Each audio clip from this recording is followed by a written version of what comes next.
அனைவருக்கும் வணக்கம். கடந்த சில நாட்களாக ஜான் ஜெபராஜ் அவருடைய விடுதலை குறித்து காணொலி வெளியிட வேண்டும் என்று நினைத்துக் கொண்டிருந்தேன். 25ஆம் தேதி அன்று ஜான் ஜெபராஜ் அவர்களை சிறைச்சாலையிலிருந்து நீதிமன்றத்துக்கு அழைத்து வரவில்லை. அவரை வீடியோ கான்ஃபரன்ஸ் என்ற முறையிலே விசாரித்து அவருக்கு இன்னும் 15 நாள் நீதிமன்ற காவலை அதிகப்படுத்தியிருக்கிறார்கள். இது புதிய தகவல்களோ ஆச்சரியப்படத்தக்கதோ அல்ல. நான் முதலிலே என்னுடைய காணொலியிலும் மட்டுமல்ல, நான் பேசின அத்தனை காணொலியிலும் உங்களுக்கு நான் அதை பதிவு செய்திருக்கிறேன். இது சட்ட நடைமுறை, சட்டம் தெரிந்தவர்களுக்கு தெரியும். முதலாவது, நான் யார் என்றதே தெரியாமல் சில முட்டாள்கள் உளறிக் கொண்டிருக்கிறார்கள். அவர்களுக்கு சொல்லுகிறேன், நான் சட்டம் படித்தவன் என்பதால் மட்டுமல்ல, பல சட்ட புஸ்தகங்களை எழுதியிருப்பேன் என்பதனால் கூட சட்ட நுணுக்கங்கள் எனக்கு தெரியும் என்பதாலும் கிறிஸ்தவர்களுக்காக பல நூற்றுக்கணக்கான சட்ட பிரச்சனைகளையும் நீதிமன்றங்களிலும் வழக்குகளையும் சந்தித்தவன். ஆகவே சட்டம் என்ன சொல்லும், நீதிமன்றம் என்ன சொல்லும் என்றெல்லாம் எங்களுக்கு புதிதல்ல. கேபா என்ற ஒரு முட்டாள்கள் சொல்லுகிறான், உங்கள் மேல் வழக்கு தொடரப்படும், உனக்கு சட்டமும் தெரியாது, அறிவும் கிடையாது, குடிகார பசங்க, ஒழுங்காக நீங்கள் பத்திரமா இருங்க, இன்னும் கொஞ்சம் நாளில் உங்களுக்கு தான் பயங்கரமான விளைவு வரும். இங்கே என்னுடைய முகவரி அட்டையை நான் உங்களுக்கு போடுகிறேன். தொடர்ந்து என்னை குறித்தான பல தகவல்களை இந்த காணொலியிலே பதிவு செய்கிறேன். இவங்கெல்லாம் பாதி பேர் RSSிடம் கைக்கூலி வாங்கி கொண்டு கிறிஸ்தவ தலைவர்களை கொச்சையாய் பேசிக் கொண்டிருக்கிற யூடியூபர்கள். இவர்களெல்லாம் விரைவில் சிறைச்சாலைக்கு போக வேண்டியவர்கள். பல தலைவர்கள் இயேசு கிறிஸ்து நிமித்தமாக, ஊழியத்தின் நிமித்தமாக, பல கிறிஸ்துவ பெண்கள் இவர்களெல்லாம் மன்னித்து விட்டு கொண்டிருக்கிறார்கள். நாங்கள் மன்னிக்கிறோம் பிரதர், பாடுகள் எங்களுக்கு பிரச்சனை இல்லை. இவள் தொடர்ந்து பல ஊழியக்காரர்களை கேவலமாய் வீடியோ போட்டு கொண்டிருக்கிறான். இவன் நினைச்சுனா இவனெல்லாம் ஒன்றும் செய்ய முடியாதுன்னு. இப்போ வருது, இன்னும் கொஞ்சம் வெயிட் பண்ணுங்க, கொஞ்சம் நாங்கள் வேலையை நிமித்தமாக வேறு ஒரு காரியமாக இருக்கிறோம். நீங்கள் தாண்டா எல்லாம் உள்ளே போகிறீங்க, மாறி மாறி தொடர்ந்து ஜெயிலுக்கு போக வேண்டியதால நீங்கள் எங்களை பற்றி யாரை பற்றி நீங்கள் கமெண்ட் பண்ண வேண்டியால அந்த அளவுக்கு உங்களுக்கு தகுதியும் இல்லை, உயரமும் இல்லை. எங்களை குறித்து என்னுடைய இந்த பதிவை நீங்கள் முழுமையாய் பாருங்கள். அதிகாரம் கையிலே நாம் ஆளுவோ தேசத்தை, ஒன்று சேர்ந்து நாம் துதிப்போ, தேசத்தை சுதந்தரிப்போ. ஆகையினால தான் நம்ம ஒன்று கூடி ஒரு இந்தியனுக்குள்ள உரிமையை நாம கேட்க வேண்டும். அப்படி எப்படி கேட்க முடியும்? நம்ம ரோட்ல நின்னா கேட்க முடியுமா? நம்ம சபைக்குள்ளே இருந்துக்கிட்டு மைக்கை வால்யூமை கூப்பிட்டு வச்சு சேர்த்தனா சத்தமாக பேசுனா கேட்டுருமா? இல்லை.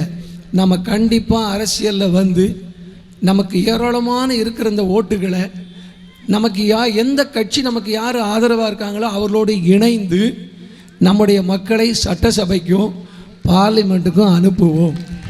வீட்டில் ஜெபம் பண்ணக்கூடாதுன்னு சொல்கிற எனக்கு, நான் ஒரு ரோமன், நான் ஒரு இந்தியன், எனக்கு உள்ள உரிமையை நான் ஏன் பயன்படுத்தக்கூடாது என்று சொல்லி கேட்பதற்கு தான் இந்த சிறுபான்மை மக்கள் நல கட்சி துவங்கப்பட்டிருக்கிறது. இந்த பதிவு என்ன சொன்னது என்று பார்த்தீங்களா? நாங்கள் யாருக்கு வேலை செய்கிறோம், எப்படி வேலை செய்கிறோம், எதற்காக வேலை செய்து கொண்டிருக்கிறோம், எதற்காக கிறிஸ்துவ கட்சியை நடத்துகிறோம், கிறிஸ்துவ மக்களுக்காக என்ன பாடுபட்டு கொண்டிருக்கிறோம் எல்லாம் ஒன்றும் தெரியாத இந்த முட்டாள்கள் இவர்களை இதுவரையும் ஏன் இவர்களுக்கெல்லாம் இவ்வளோ துளிர் விட்டுச்சுன்னா, எந்த ஒரு தலைவர்களும் கிறிஸ்தவ மத தலைவர்கள் யாரும் இவர்களை ஒரு பொருட்டாக எண்ணவில்லை. ஏதோ கேவலப்படுத்தினா போட்டோன்னு விட்டுட்டாங்க. ஆனால் இவங்க இப்படி தான் நினைச்சேன், நாங்கள் விட்டுருவோம்னு நினைக்கிறாங்க. நாங்கள்லாம் விடப்பட்ட தப்பி நான் முதலே சொல்லிட்டேன். நீங்களாம் உனக்கு இதை பற்றி எதுவுமே தெரியாது, ஏபிசிடி தெரியாது, உனக்கு போக்சோனா என்னன்னு தெரியாது. 2 பெண் பிள்ளைகள் வந்து நீ வீடியோ பேசுவதால் பயமுறுத்தி அவர்கள் மேல் பயமுறுத்துகிற சட்டம்னு சொன்னான். முட்டா பையலே, இப்படியெல்லாம் சட்டத்தில் இடம் கிடையாதுப்பா. அவங்க வந்து ஆல்ரெடி ஒன்ஸ் தன்னுடைய நிலைமையை நீதிமன்றத்திலே பதிவு செய்து விட்டார்கள். அவங்கள போய் யாரும் பயமுறுத்த முடியாது. ஊடகத்தில் பேசுகிறதெல்லாம் பயமுறுத்துது அல்ல. முதல்ல போய் எவனாவது நல்ல புத்திசாலிகிட்ட கேட்டு தெரிஞ்சுக்கோ. யார் வந்து பயமுறுத்துறாங்க? நீங்கள் நாங்கள் யாருடைய வழக்குகளை, எத்தனை வழக்குகளை உச்ச நீதிமன்றத்திலையும் எங்கெல்லாம் சந்தித்தவர்கள் உனக்கு தெரியாது. இந்த காணொலியை பாரு, நாங்கள் எத்தனை பேரை விடுதலை ஆக்கியிருக்கோம்னு உனக்கு தெரியுமா? உனக்கு நம்ம பார்க்கறது ஃபர்ஸ்ட் நம்ம ரயில்வே ஸ்டேஷனுக்கு முன்னாடி ஒரு கட்டண கூட்டம் ஐயா நடத்துறாங்க. அதுக்கு நான் கடந்து போனேன். ஆனால் 2 பேருக்கும் சரியா அறிவும் கிடையாது எனக்கு. கத்தூரி ஸ்தோத்திரம். 2வது கலெக்டரேட்டுக்கு முன்னாடி ஒரு கட்டண கூட்டம் நடத்தணும். அதுக்கப்புறம் பார்த்தீங்கன்னா 2020 நான் கான்ஃபரன்ஸில் தான் ஊழியர் பண்ணிட்டு இருந்தேன். எல்லா விசுவாசிகளும் பயந்து ஓடிட்டாங்க. ஏன்னா அடிச்சு கலாமன்னா டிஎஸ்பி இருக்கிறா, இன்ஸ்பெக்டர் இருக்கா, எல்லாம் யாருமே ஒண்ணுமே கண்டுக்கல. கத்தூரி ஸ்தோத்திரம். எல்லாரும் கைவிட்டுட்டாங்க. அப்ப ஐயா வந்து சென்னையில இருந்து தன்னுடைய சொந்த பணத்தை செலவு பண்ணி வந்து அவர் வந்து எங்களுக்காக நின்னாரு. கத்தோலிக்க சொல்றேன். அல்லேலூயா. எங்களுக்காக நின்னது முதல்ல கிறிஸ்துவுக்காக அவர் நின்னாரு. நான் இன்னைக்கு வரைக்கும் ஒரு டீ கூட வாங்கி கொடுத்தது கிடையாது. அவரும் எனக்கு பணம் கொடுன்னு கேட்டது கிடையாது. கத்தோலிக்க சொல்றேன். அல்லேலூயா. அப்ப பாருங்க, 3 வருஷமா நான் கிறிஸ்துமஸ் ஆராதனை நடத்தல, நியூ இயர் ஆராதனை நடத்தல. கான்ஃபரன்ஸ்ல நடத்துற அது எப்படி இருக்கும்? முகமுகமா பார்த்து நடத்துறது அல்லவா நல்லா இருக்கும். ஆனா ஒண்ணு நடத்த முடியல. ஆனா ஐயா ரிஸ்க் எடுத்து கர்த்தருடைய தேவ பிள்ளைகள் அநேகர் வந்து இந்த பணி சபை நீங்க 12 பேர் வந்திருக்கீங்களே என்னன்னு எனக்கு தெரியும். தயவுசெய்து வந்துட்டா எந்திரிங்க, நம்ம நன்றி சொல்லணும் இருக்கு. ஆனா இந்த கிறிஸ்துமஸ் வந்து, நியூ இயர் வந்து அற்புதமாக தேவனோட அப்போ எனக்கு பொன்னாட்சி போட்டது கூட ஒரே வாரத்தில் பைண்டிங் பண்ணி கொடுத்தாங்க. ஒரே வாரம் தான், வருஷ கணக்கா எடுக்கல. ஏன்னா அந்த ஒன்னாட்சி பத்தி எனக்கு நல்லா தெரியும். ஆனா ஐயா மூலமா இந்த நாளில நாங்க விடுதலையோடு ஆராதிக்கிறோம், முகமுகமாக ஆராதிக்கிறோம். இது வந்து நம்ம திருப்பூர் பட்டணத்துக்கு மாத்திரம் அல்ல, நம்ம தமிழ்நாடு முழுவதும் ஒரு ஒற்றுமை வரணும் நமக்குள்ள. ஆனா ஐயா வந்து நம்மகிட்ட ஒரு டீயும் கேட்கல, ஒரு சாப்பாடும் கேட்கல. நமக்காக ஜீவனை கொடுத்தது போல சென்னை பட்டணத்துக்கு வந்து இன்னைக்கு வந்து நமக்கு செஞ்சுட்டு இருக்காங்களா, ஒரு பெரிய ஆசீர்வாதம். அல்லேலூயா. இதை நம்ம நினைக்கிறோம் நம்ம சபைகளை ஒண்ணு வரலன்னு சொல்லிட்டு. ஐயா சொன்னது போல வரும் காலங்களில யாருமே சபை நடத்த முடியாது. அந்த மாதிரி ஒரு சூழ்நிலையில கொண்டு வந்துகிட்டு இருக்காங்க. ஏன்னா எனக்கு வந்து நியூ பிரான்ச், சிபிசிஐடி எல்லாம் நல்ல பழக்கம். அவங்க எனக்கு வந்து அநேக நண்பர்கள் இருக்காங்க. கர்த்தருக்கு ஸ்தோத்திரம். காவல்துறை ஐக்கியம்னே ஒரு பெரிய ஐக்கியம் நாங்க ஓடிக்கிட்டு இருக்குது. கர்த்தருக்கு ஸ்தோத்திரம். இதான் பாத்தீங்கன்னா கரண்ட் இல்ல, தண்ணி கொடுக்க மாட்டேன் பஞ்சாயத்துல. ஆனா இன்னைக்கு எனக்கு தண்ணி கொடுத்துருக்காங்கன்னா 24 மணி நேரம் தண்ணி வருது. 2 மாசம். இதற்கு காரணம் முழுவதும் இந்த ஐயா நமக்கு செய்த பெரிய ஒரு காரியம். அப்ப நான் நினைப்பேன், ஒரு தேவ தூதனை அனுப்பிதான் கர்த்தர் வந்து நமக்கு வழிவாசலை திறந்திருக்கிறார். ஆகவே இவரை நம்ம பயன்படுத்தணும். இவரை நம்ம என்ன பண்ணணும்? பயன்படுத்தணும். நீங்க எந்த அமைப்புல கூட இருங்க. நான் சொல்றேன், இந்த ஊர்ல 99 வந்தேன், எல்லா அமைப்பையும் பார்த்துட்டேன். எல்லா அமைப்பும் துபாக்கூர் அமைப்பு தான். அந்த ஸ்தோத்திரம். எந்த அமைப்பும் நமக்கு வந்து ஒண்ணுமே பண்ணாது. சும்மா ஒரு கூட்டத்தை கூட்டி சாப்பிட்டுட்டு போயிட்டே இருக்கும். ஆனா ஐயா வந்து நம்மகிட்ட ஒரு டீயும் கேட்கல, ஒரு சாப்பாடும் கேட்கல. நமக்காக ஜீவனை கொடுத்தது போல சென்னை பட்டணத்துக்கு வந்து இன்னைக்கு வந்து நமக்கு செஞ்சுட்டு இருக்காங்களா, ஒரு பெரிய ஆசீர்வாதம். அல்லேலூயா. இதை நம்ம நினைக்கிறோம் நம்ம சபைகளை ஒண்ணு வரலன்னு சொல்லிட்டு. ஐயா சொன்னது போல வரும் காலங்களில யாருமே சபை நடத்த முடியாது. அந்த மாதிரி ஒரு சூழ்நிலையில கொண்டு வந்துகிட்டு இருக்காங்க. ஏன்னா எனக்கு வந்து நியூ பிரான்ச், சிபிசிஐடி எல்லாம் நல்ல பழக்கம். அவங்க எனக்கு வந்து அநேக நண்பர்கள் இருக்காங்க. கர்த்தருக்கு ஸ்தோத்திரம். காவல்துறை ஐக்கியம்னே ஒரு பெரிய ஐக்கியம் நாங்க ஓடிக்கிட்டு இருக்குது. கர்த்தருக்கு ஸ்தோத்திரம். ஆகவே இந்த ஐயாவுக்காக நம்ம பாடுபட்டு ஜெபிக்கணும். அதே சமயத்துல ஐயா திருநெல்வேலியிலிருந்து வந்துட்டாங்க. இவங்களும் சொன்னது போல இவங்களுடைய காரியம் அப்படித்தான். கர்த்தருக்கு ஸ்தோத்திரம். பணம் தான் இன்னைக்கு வந்து ஒருத்தர் வந்து பேசிக்கிட்டே இருக்கிறாரு. ஒரு சில அமைப்பை வச்சுக்கிட்டு, ஒரு சில அமைப்பை கூட்டிக்கிட்டு பணம் கொடுங்க நாங்க செய்யறோம். இதுவரை யூடியூப்ல வக்கீல்மார்கள் போடுறாங்க.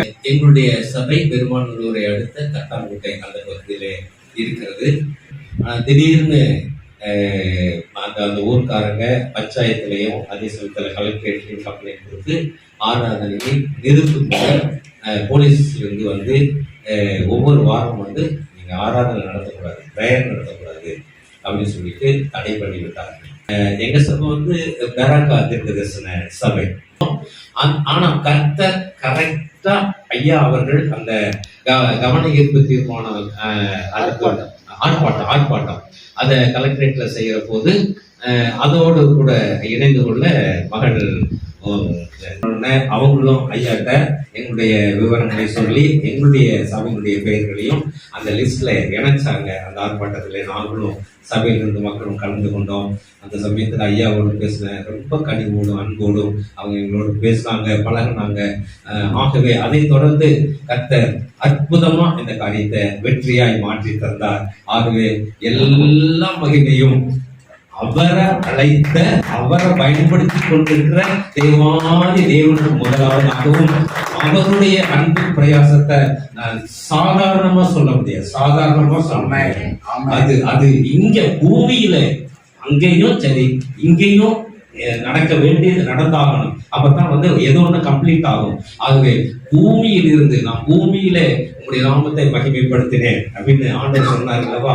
ஆகவே பூமியில் இருந்து அருமையான சாமியா அவர்கள் அவருடைய பகுதியை அழகா செய்தார்கள். தேவனால் நடத்தப்பட்டவர்களாக, அபிஷேகத்தினால் நிறைந்தவர்களாக, தேவ அன்பினால் நிறைந்தவர்களாக அவர் செய்து கொண்டிருக்கிற முயற்சியை கர்த்தர் ஆசீர்வதித்து அற்புதமாய் நம்ம எல்லா சபையை திறக்க வச்சாங்க. இந்த கிறிஸ்துமஸ்ல இருந்து எந்த போலீஸ் பிரேயர் நடத்துறீங்களா நடத்தக்கூடாது, பர்மிஷன் வாங்கி நடத்துங்க அப்படின்னு சொல்லிட்டு இருந்தாங்களோ அந்த போலீஸ்காரங்கள பிரேயர் நடத்துறீங்களா? ஆமா நடத்துறோம், பாதுகாப்பு கொடுத்துறோம்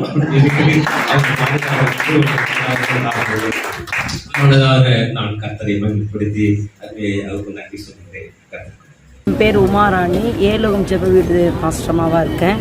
கடந்த 2 வருட காலமாக ஆராதனை நடத்துவது தடை செய்யப்பட்டு காவல்துறையினாலும் ஆதியினாலும் தடை செய்யப்பட்டிருந்தது. இப்பொழுது நம்முடைய சிறுபான்மையின் மக்கள் நலக் கட்சி தேசிய தலைவரை அணுகின போது, சாம் யூஸ்தாஸ் ஐயாவை அணுகின போது அவர் மேலிடத்திலிருந்து தமிழக அரசிடமும் நம்ம மாவட்ட ஆட்சியாளரிடம் பர்மிஷன் வாங்கி கொடுத்தாங்க. இன்று நாங்கள் கலெக்டரை பார்க்கும் பொழுது அவர் நீங்கள் தாராளமாக ஆராதனை நடத்தி கொள்ளலாம் என்று சொல்லி அவர் உத்தரவு பிறப்பித்திருக்காங்க. அதற்கு உறுதுணையாக இருந்த என் தேவனுக்கு மிகவும் கோடான கோடி நன்றியும், அதற்கு உறுதுணையாக இருந்த செயல்பட்ட நம்முடைய சிறுபான்மை மக்கள் நலக் கட்சி தேசிய தலைவராக இருக்கிற டாக்டர் பிஷப் சாம் யூஸ்தாஸ் ஐயாவுக்கும் நான் உள்ளத்தின் ஆழத்தில் நன்றி தெரிவித்துக் கொள்கிறேன்.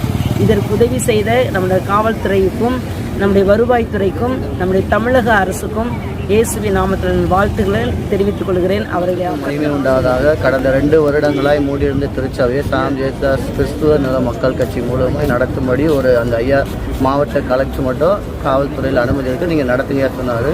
இந்த ஆண்டில் நாங்கள் 2023 நன்றி சொல்லும்படி இங்கே வந்தோம். அப்போ கலெக்டரை பார்க்கும்போது அவர் தொடர்ந்து நடத்திக்கங்க ஐயா அப்படின்னு சொல்லி ஒரு நல்ல ஒரு செய்தியை கொடுத்தாரு. அது நிமித்தம் திருப்பூர் மாவட்ட கலெக்டர் அவர்களுக்கும் தொடர்ந்து இந்த இடத்துல பணி செய்கிற காவல்துறைகளுக்கும் நாங்கள் நன்றி சொல்ல விசேஷமாக 12 பூட்டப்பட்ட திருச்சபைகளை திறக்க கோரி மாவட்ட ஆட்சியாளரிடத்திலும் தமிழக அரசிடம் சிறுபான்மை மக்கள் நலக் கட்சியின் சார்பாக நாங்கள் ஒரு கோரிக்கை வைத்திருந்தோம்.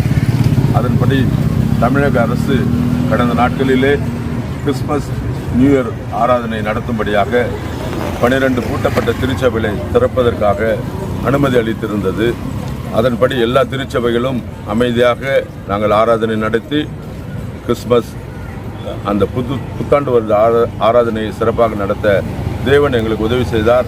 அதற்கு உதவியாக இருந்த தமிழக அரசுக்கும் மாவட்ட ஆட்சியாளருக்கும் காவல்துறை அதிகாரிகளுக்கும் சிறுபான்மை மக்கள் நலக் கட்சியின் சார்பாக நாங்கள் நன்றி தெரிவிக்கிறோம். கிடைச்சிச்சுன்னா இஷ்டத்துக்கு நீ பேசுவியா? இவங்கெல்லாம் விட்டுட்டு போயிடுவாங்க, நாங்கள் விட மாட்டோம். நாங்கள் அரசியல் பதிவு பெற்ற அரசியல் கட்சி, தெரியுதா? நான் யாருன்னு உங்களுக்கு இன்னும் பின்னால் விளைவு தெரியும், இன்னும் கொஞ்ச நாள் தெரியும் உங்களுக்கு எல்லாம். நீங்கள்லாம் ஆர்எஸ்எஸ்ஸிடம் கைக்கூலி வாங்கி கொண்டு கிறிஸ்துவ மதத்தை கொச்சைப்படுத்துகிறீர்கள் என்று சொல்லி பகிரங்கமாக குற்றச்சாட்டுகிறேன். இந்த காணொலியை பார்க்குற நீங்கள்லாம் உங்கள் கமெண்ட்ஸுக்கு தயவுசெய்து கீழே எழுதுங்க.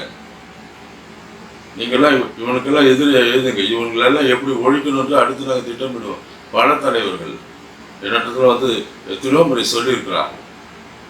ஆனால் நாங்கள் தான் போனால் போகிறது, ஏதோ இதெல்லாம் வந்து ஒரு கிரிட்டிசிசம் என்பது இருந்தால் பரவாயில்லை என்று நினைத்து கொண்டிருந்தால் அது கேவலமாய் போய் பெண்களை பற்றி இழிவாக பேசி அவர்கள் தரைக்குறைவாக வீடியோ போட்டு இவ்வளோ கேவலமாக இருப்பீங்களா?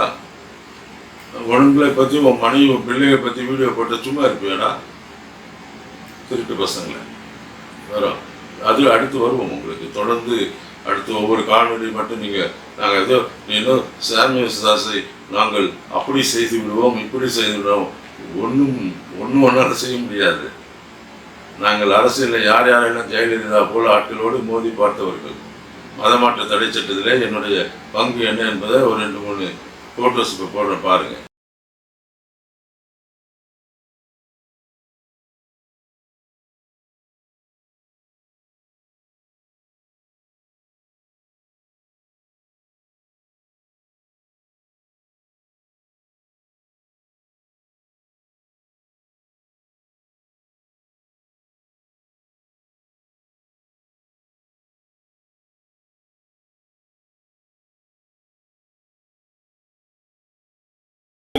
அகில இந்திய கிறிஸ்துவ உரிமை இயக்கத்தின் சார்பாகவும் மற்றும் இங்கு இருக்கிற சிறுபான்மை கூட்டமைப்பு இன்னும் மற்ற இருக்கிற அனைத்து கிறிஸ்துவ கூட்டமைப்புகளின் சார்பாக ஒரு மாபெரும் கண்டனத்தையும் காவல்துறைக்கு எதிராகவும் இந்த மதவாத அரசுகளை எதிர்த்தும் நாங்கள் இந்த நாளிலே ஒரு கண்டன அறிக்கையை நாங்கள் காவல்துறை அதிகாரிக்கு கொடுக்க வந்திருக்கிறோம். எங்களுடைய நோக்கம் இந்த நாட்டிலே மதவாத ஆட்சி நடைபெறுகிறபடினாலே தமிழகத்திலே கிறிஸ்தவர்கள் தங்கள் தேவாலயங்களை நடத்த விடாதபடிக்கு சூழ்ச்சியாக பல சபைகளை மூடிக்கொண்டிருக்கிறார்கள். போலீஸ் காவல்துறை உதவியுடன் பல ஆலயங்களை மூடிவிடுகிறார்கள். பல இடங்களிலே ஆராதனை நடத்த முடியவில்லை, வீடுகளிலே ஜெப கூட்டங்கள் நடத்த முடியவில்லை. எந்த ஒரு காரியத்தையும் செய்ய விடாதபடிக்கு இந்த தேசத்தை காவிமயமாக்குவதற்காக ஒரு நோக்கத்திலே இந்த நாட்டிலே மதவாதத்தை வலுக்கட்டாயமாக கிறிஸ்துவர் மேல் திணித்துக் கொண்டிருக்கிறார்கள். இதை கிறிஸ்துவர் நாங்கள் அதிர்ச்சியோடும் மன உளைச்சலோடும் இந்த இடத்திலே போராட்ட களத்திலே நின்று கொண்டிருக்கிறோம். எங்களை நீங்கள் அடக்க முடியாது. இந்திய உரிமை சட்டம் 25 சொல்லுகிறபடி எங்களுக்கு எல்லா மத உரிமை இருக்கிறது. நாங்கள் ஆலயங்கள் நடத்த எங்களுக்கு உரிமை இருக்கிறது. இந்த தேசத்திலே நாங்கள் சுதந்திரமாக எங்கள் மதத்தை பேசவும் அதை குறித்து மற்றவர்கள் சொல்லவும் உரிமை இருக்கிறது என்று மத சார்பற்ற நாடு என்று சொல்லிக்கொண்டு கிறிஸ்துவ தேவாலயங்களை மூடுவது சரியல்ல. இந்த நேரத்திலே காவல்துறைக்கும் தமிழக அரசுக்கும் நாங்கள் எச்சரிக்கையாக ஒன்று சொல்ல விருப்பப்படுகிறோம். தயவு செய்து இந்த வேலை இதோடு முடித்துக் கொள்ளுங்கள். இதற்கு மேல் நீங்கள் எப்படியாவது ஆலயங்களுக்கு நீங்கள் இங்க பார்த்தீங்கன்னா ஒரு சின்ன ஆலயம் நடத்த கூட பர்மிஷன் இல்லை, தடை செய்ய, வீட்டில் ஜெபம் பண்ண தடை இல்லை, இப்படி தடை செய்யறாங்க. இப்படிப்பட்ட பிரச்சனைகளிலிருந்து நீங்கள் விடுதலை செய்யாவிட்டால் தமிழகம் எங்கு இருக்கிற கிறிஸ்தவர்கள் எல்லாம் ஒன்றுபட்டு இந்த மதவாத அரசுகளுக்கு எதிராக போராடி வருகிற தேர்தலிலே இவர்கள் இருக்கும் இடம் காணாமல் போக செய்வோம் என்பதை இந்த இடத்திலே நாங்கள் உறுதியோடு சொல்லிக் கொள்கிறோம். ரெவரண்ட் டாக்டர் சாம் யேசுதாஸ், தலைவர் அகில இந்திய கிறிஸ்துவ உரிமை இயக்கம். அகில இந்திய கிறிஸ்துவ உரிமை இயக்கத்தின் தலைவர் சகோதரர் சாம் யேசுதாஸ் அவர்கள் எழுதிய புத்தகங்கள் இதோ ஒரு பார்வை. தேவாலயங்கள் கட்டவும் வீடுகளில் ஆராதனை நடத்தவும் அரசு அனுமதி தேவையா? கிறிஸ்தவர்களுக்கு அரசியல் அதிகாரம் தேவையா? தமிழகத்தில் இரத்த சாட்சி. நீங்கள் இதுவரை அறிந்திராத இயேசுவின் மறுபக்கம். பிரசங்கிக்கப்படாத நெகேமியா. கிறிஸ்தவர்களை பாதுகாக்கும் இந்திய அரசியலமைப்பு சட்டங்கள். ஒருவன் தேவனுடைய ஆலயத்தை கெடுத்தால் இயேசுவே சட்டத்தை மீறலாமா? கிறிஸ்தவர்கள் அரசியலில் ஈடுபடலாமா? ஒரு தலித் இன போராளி. அகில இந்திய கிறிஸ்தவ உரிமை இயக்கம் ஆற்றிய மத கடமைகள். அகில இந்திய கிறிஸ்தவ உரிமை இயக்கம் என்ற இந்த இயக்கத்தை நிறுவி கிறிஸ்தவ மக்களின் உரிமைக்காக குரல் கொடுத்தும் பாடுபட்டும் வருகின்ற சகோதரர் சாம் யேசுதாஸ் அவர்களால் பல திருச்சபைகளும் பல குடும்பங்களும் பயனடைந்துள்ளன. இந்த இயக்கத்தால் இயேசு பாதுகாக்கிறார் என்ற ஊழியம் தொடங்கப்பட்டு இந்தியா மற்றும் பல நாடுகளில் சுவிசேஷம் அறிவித்தல், நற்செய்தி கூட்டம் நடத்துதல், இளைஞர்களுக்கான தலைமைத்துவ கருத்தரங்கங்களும் போதகர்களுக்கான சபை ஊழிய பாதுகாப்பு கருத்தரங்கங்களும் சட்ட ஆலோசனையுடன் கூட நடத்தப்பட்டு வருகிறது. அகில இந்திய கிறிஸ்தவ உரிமை இயக்கம் தன் மத கடமைகளை செய்வது போலவே சமுதாய பணிகளையும் செய்து வருகிறது. சமுதாயத்தை குழப்பி அரசு விளம்பரப்படுத்திய புள்ளிராஜாவிற்கு எய்ட்ஸ் வருமா என்ற விளம்பரத்திற்கு பதிலடியாக இயேசுராஜாவை ஏற்றுக்கொண்டால் புள்ளிராஜாவிற்கு எய்ட்ஸ் வராது என பதிலளி முதியவர்கள் போன்றவர்களுக்கு இயன்ற உதவிகளை இயக்கம் செய்தது. அகில இந்திய கிறிஸ்துவ உரிமை இயக்கம் மத உரிமைக்காக ஆற்றிய பணிகள் இதோ. இந்தியாவில் கிறிஸ்தவர்கள் போராடினால்தான் உரிமையை பெற முடியும் என்று நிரூபித்து காட்டிய போராட்டம்தான் கட்டாய மதமாற்ற தடை சட்டம். இந்த சட்டத்தை நீக்க எல்லோரையும் ஒன்று திரட்டி போராடி வெற்றி கண்ட இயக்கம் அகில இந்திய கிறிஸ்தவ உரிமை இயக்கம். சென்னையில் உள்ள பல்லாவரம் மலையில் கிறிஸ்தவர்கள் ஜெபிப்பதை காவல்துறை தடுத்து நிறுத்திய போது அதை எதிர்த்து போராடி மீண்டும் பல்லாவரம் மலையில் ஜெபம் செய்ய உதவிய இயக்கம்தான் அகில இந்திய கிறிஸ்தவ உரிமை இயக்கம். கிறிஸ்துவையும் அவருடைய வாழ்க்கையையும் தவறாக சித்தரிக்கப்பட்டு எடுக்கப்பட்ட டாவின்சி கோட் என்ற திரைப்படத்தை தமிழகத்தில் குறிப்பாக சென்னையில் வெளியிட முடியாதபடி பல போராட்டங்களை நடத்தி அந்த படத்தை திரையிட முடியாதபடி செய்த இயக்கம்தான் அகில இந்திய கிறிஸ்துவ உரிமை இயக்கம். கூடங்குளத்தில் உள்ள கிறிஸ்துவ ஆலயத்தை காவல்துறை அசுத்தம் செய்ததற்கு எல்லா கிறிஸ்தவ மத தலைவர்களும் சென்னையில் கூடி போராட்டம் நடத்திய போது அதில் அகில இந்திய கிறிஸ்துவ உரிமை இயக்கம் பங்கேற்றது. அந்த கூட்டத்தில் சகோதரர் சாம் ஏசுதாஸ் அவர்கள் கண்டன உரை நிகழ்த்தினார்.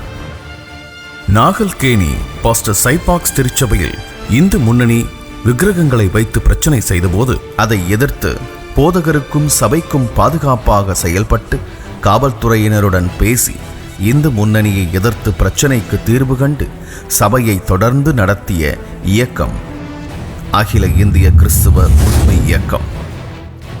வனிதா என்ற பட்டதாரி பெண் கிறிஸ்தவ மதத்திற்கு மாறினார் என்பதற்காக அப்பெண்ணுக்கு போதை மருந்து கொடுத்து மாற்றிவிட்டனர் என்று இந்து முன்னணியினர் பிரச்சனை செய்தபோது அந்த பெண்ணையும் அவளை கிறிஸ்துவுக்குள்ளாக்கிய குடும்பத்தையும் காப்பாற்றிய இயக்கம்தான் அகில இந்திய கிறிஸ்தவ உரிமை இயக்கம். இதோ அவர் தரும் சாட்சி. Just then we came to know about Brother Sam Yesudas, President of the All India Christian Rights Movement. So he had come forward to help us, and he found out what are the problems that we had faced, and we didn't know who to contact. So just then he had come to help us, and then he told that he's been helping Christians. So he spoke to me and he asked me whether I'm willing to stand for the Lord till the end without backsliding. And I told him yes, I would stand for the Lord and I would serve the Lord. So he had made arrangements to protect us from the Arbatam which was to happen in the evening. Then he told us to stay back into our places and he will take care of the situation, because around 300 or 400 of the people from the Hindu Munnani side were to come and have a protest in front of our house. But this happened in the evening, and we heard that a lot of people had attended. Around 100 to 300 people were there protesting against the family, stating that I have to become a Hindu again and I can no longer be a Christian. So then Mr. Sam Yesudas went and approached the police to find out if the rights had been given. So it's just then that we came to know that the Hindu Munnani hadn't been given any kind of permission for them to do this particular protest. So then the police immediately arrested Mr. Ramagopalan, and this was published into many papers the next day. So I was actually very sad and very afraid, but I know that the Lord would help us out, but I didn't know in which way. So it happened through All India Christian Rights Movement, because they were there at the right time to help us in this situation. I never knew exactly who to go, because I never knew any political person or anybody. So I was just praying to God, and a pastor called up and told me to contact Mr. Sam Yesudas. And immediately I contacted, and he called back because he was busy, but he called back within half an hour and he said, "Don't worry, I will be there by evening." And as he gave his word, he is not known to me, I am not known to him, but we just met only that day, and he did everything what he could do to protect my family and this girl. Neerparavai என்ற படத்தில் கவிஞர் வைரமுத்து அவர்கள் எழுதிய ஒரு பாடலின் வரியில் வேத வசனங்களை இழிவுபடுத்தியும் கன்னித்தாய் மரியாளையும் அவர் கொச்சைப்படுத்தி எழுதிய அந்த பாடலை தடை செய்யவும், கவிஞர் வைரமுத்து அவர்கள் மன்னிப்பு கேட்கவும், பாடல் வரிகளை மாற்றும்படி போராடி வெற்றி கண்ட இயக்கம்தான் அகில இந்திய கிறிஸ்தவ உரிமை இயக்கம். கிறிஸ்துவையும் கிறிஸ்துவத்தையும் தகாத முறையில் அட்டைப்படம் அச்சிட்டு கிறிஸ்துவை இழிவுபடுத்தி புத்தகம் எழுதி வெளியிட இருந்த இந்து முன்னணியின் தலைவர் ராமகோபாலனையும் இந்து முன்னணியை தடை செய்ய கோரி இந்து முன்னணி அலுவலகத்தை முற்றுகையிட்டு போராட்டம் நடத்தி கைதாகி பின்னர் அப்புத்தகம் வெளிவராமல் தடுத்த இயக்கம்தான் அகில இந்திய கிறிஸ்துவ உரிமை இயக்கம்.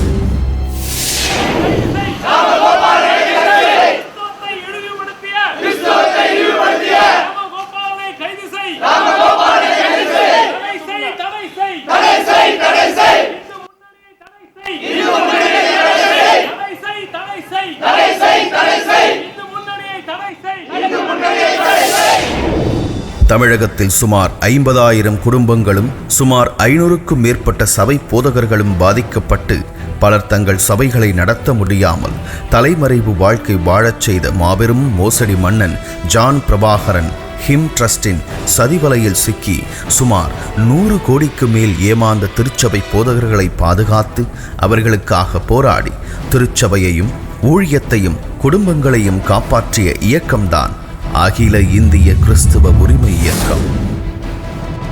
மதுராந்தகம் அருகில் ஒரு கிறிஸ்தவ ஆலயம் கட்டும்போது சில மத தீவிரவாதிகளால் அந்த ஆலயத்திற்குள் விக்கிரகங்கள் வைக்கப்பட்டது. பின்பு போதகரை கைது செய்ய முயற்சி செய்த போது பிரச்சனைக்கு தீர்வு கண்ட இயக்கம்தான் அகில இந்திய கிறிஸ்தவ உரிமை இயக்கம். திரும்பி சொல்லுகிறேன், டைவர்ஸ் செய்வது என்பது எங்களுக்கு பிடிக்காதது, நாங்கள் என் மனதில் ஏற்றுக்கொள்ளவில்லை. அது அவன் தனி மனிதனுடைய உரிமை, அவனுடைய பிரச்சனை. அது நீ போய் தீர்த்து வைக்க, நீ போய் அதுக்கு பேசவில்லைன்னா, நான் எல்லா வீடியோவும் சரியாக பார்த்தேன். என்னுடைய வீடியோவை நான் எங்கேயாவது டைவர்ஸ் ஆதரித்து பேசியிருக்கேன்னா? அரைகுறை போதைகளை கேட்டுட்டு எதையுமே சரியாக புரியாத டைவர்ஸுக்கு அவர் சொன்ன ஆதரவு போய் சேர்த்து வைக்கிறது தானே அவர் பிரிக்க நினைக்கிறார். நானா போய் அவங்க வீட்டில் போய் இந்த இவ்வளோத்துக்கும் உங்களை மாதிரி மாமா வேலையை பார்த்தேன். நான் காசை வாங்கிட்டு, நீங்கள் தான் காசை வாங்கிட்டு அவங்களுக்கு எல்லாரும் வேலை செய்துட்ருக்கீங்க. எவன் இடத்துல வந்து பேசுகிறீங்க? பேசும்போது சரியாக பேசுங்கள், தெரிந்தால் பேசுங்கள். உங்களுக்கெல்லாம் ஒருத்தருக்கு பேசுறதுக்கு எந்த ஒரு அருகதையும் கிடையாது. நீங்கள்லாம் வந்து கிறிஸ்துவன் என்று சொல்கிறதுக்கு வெக்கப்படணும். நீங்கள் நம்ம கூட வரமே கேட்டேன், உன்னோட திருச்சபை என்ன ஊழியக்கார பேர் சொல்கிறாங்க, ஒருத்த கூட சொல்கிறதுக்கு உங்களுக்கு துப்பு இல்லை. சொல்லுவோம் ஊழியக்கார யாரும் நான் கேட்குறேன் அவன்கிட்ட, இப்படி தான் திருச்சபையில் வச்சிருக்கிறான்னு. இப்போ நீ திருச்சபைக்கு போனால் தானே நீ எல்லாம் ஒரு கிறிஸ்தவன்னு வர வீடியோ போடுற. இந்த வீடியோவை பார்க்குற கிறிஸ்தவனுக்கு சொல்லுறேன், தயவுசெய்து ஒரு இடத்துல இருந்து எல்லாம் அன்சப்ஸ்கிரைப் பண்ணிட்டு வெளியே வாங்க. இந்த வீடியோ பார்க்கறதுக்கு முதல்ல விடுங்க சொல்கிறேன். 18,000 பேர் 15,000 பேர் ஏன் வீடியோ பார்க்குறீங்க? துப்பு கட்டவன், ஒன்றுக்கு உதவாதவன் பார்க்கட்டும் வீடியோவை. மானம் இல்லவன், ரோசம் இல்லை, கிறிஸ்துக்காக வாழ்றவன் எல்லாம் வெளியே வா, பார்க்கவே பார்க்காத. அவன் என்னென்ன எழுதிட்டோம், இவளுக்கு இருக்கு தண்டனை, பின்னால் வச்சுக்கிறோம். நீங்கள் வந்து அவங்ககிட்ட போய் 18,000 பேர் 15,000 பேர் அவன் என்ன போடுறான் எது போடுறான்னு போய் பார்த்துட்டு அவனுக்கு சப்ஸ்கிரிப்ஷனை ஏற்றி கொடுத்துட்டு அவனுக்கு காசு சம்பாதிக்க நீங்கள் தான் வழி கொடுத்துருக்கீங்க. 10 பேருக்கு அதை ஃபார்வர்ட் பண்ணுறது, இங்கே போடுறது, அங்கே போடுறது. முதல்ல நீங்களாம் மனம் திரும்புங்க. நான் இத்தனை வீடியோ போட்டு சப்ஸ்கிரைப் பண்ணுங்க, ஒரு நீதிக்காக நியாயத்துக்காக போராடுறேன்னா இதுக்கு 1000 பேர் 500 பேர் கூட இன்னும் சப்ஸ்கிரைப் பண்ண மாட்டேன்றீங்க. ஆனால் இந்த ஃப்ராட் பர்சனுக்கு உதவாத துப்பு கட்டவனுக்கு 10,000 பேர் 20,000 பேர் 30,000 பேர் சப்ஸ்கிரைப் பண்ணி வச்சுருக்கீங்க. முதல்ல நீங்கள் மனம் திரும்புங்க. இதை தயவுசெய்து நல்லவர்கள் பார்க்காதீர்கள். எது அதை எவ்வளோதான் நான் எழுதிட்டவன் எதெல்லாம் போடட்டும், நீங்கள்லாம் பார்க்காத போனீங்கன்னா அவன் போட மாட்டான், அவனுக்கு போட முடியாது. ஏன்னா அதில் காசு வரலன்னா அவனுக்கு ஒன்றும் பண்ண முடியாது. நீங்களே போய் அவனுக்கு காசை உருவாக்கி கொடுத்து எல்லாவற்றையும் உருவாக்கி கொடுத்து அவனை பெரிய ஆளாக்கி விட்டுட்டீங்க. அவளை மறுபடியும் நாம் அவளை வென்றெடுப்போம். இவங்களெல்லாம் பற்றி இதுக்கு மேலே பிரச்சனை இல்லை, அதை நாங்கள் பார்த்துக்கொள்வோம். சிறுபான்மை மக்கள் நல கட்சி தனியாக இதற்காக எல்லா காரியங்களும் பண்ணிவிட்டது. என்னை யாரும் கேட்குறான், நான் லால் என்ன பண்ணுன்னு கேளுங்க. நான் தமிழ்நாட்டில் மட்டுமல்ல இந்தியா முழுவதும் இருக்க ஆங்கிலிக்கன் திருச்சபைகளுக்கு லீகல் அட்வைசர். நான் தமிழ்நாடு முழுவதுக்கும் அல்ல, இந்தியா முழுவதுக்கும் சட்டத்தை பற்றி பேசுகிறவங்கிட்ட நான் ஏதோ பயந்து போய் நாங்கள் வழக்குன்னு வந்தீங்கன்னா நீ ஓடி போயிடு ஊரை விட்டு. எத்தனை வழக்கு என்னிடத்தில் தமிழ்நாட்டில் மட்டும் இல்லை இந்தியா முழுவதும் எத்தனை வழக்கறிஞர் இருக்கான்னு தெரியுமா உனக்கு? எங்கள் கீழே பயமுறுத்துறோம். ஒன்றை ஏன்டா பயமுறுத்துறோம்? நீ தான் பயந்து ஓடணும். மோதுவதற்கு முன்பாக யாரிடத்தில் மோதுகிறோம் என்பதை நீங்கள் தெரிந்து கொள்ள வேண்டும்.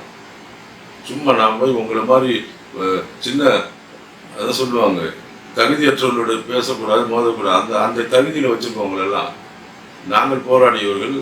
நாங்கள் இந்துத்துவ இடத்திலும் இது தமிழக முதல்வர் இடத்திலும் ஆளுகிற ஆட்சியர் இடத்திலும் பிஜேபி, RSS, பஜ்ரங் தள் இந்துத்துவ கிட்ட போராடிட்டு இருக்கிறோம்.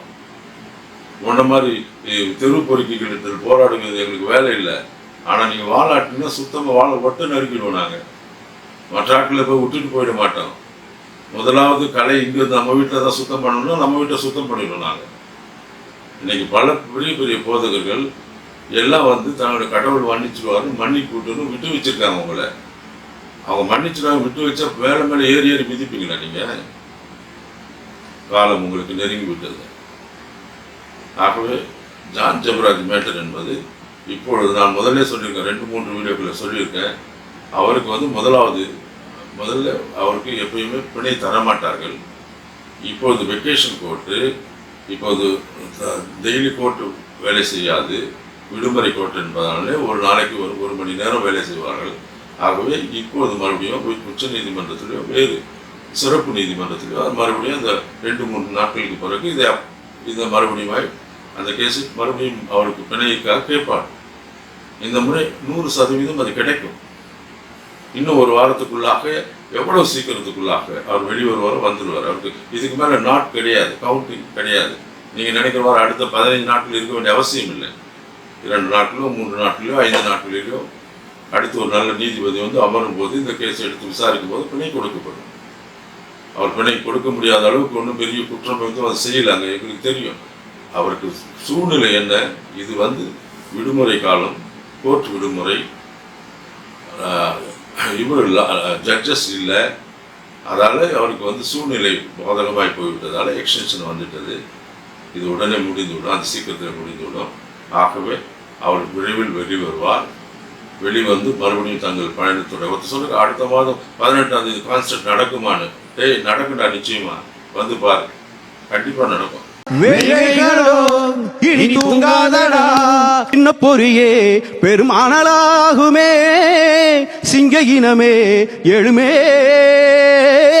அஞ்சு நின்ற பஞ்சப்பாடையே கொஞ்சம் அது நெஞ்சு நிமிர்கையில் மாலைகளும் சாய்ந்து போகுமோ. போராடடா வழியோ புதிதாய் உருவாகிடுமோ, பொருளையும் கண்டிடவே உதிரம் முழுதும் உதிரும் வரை போராடடா.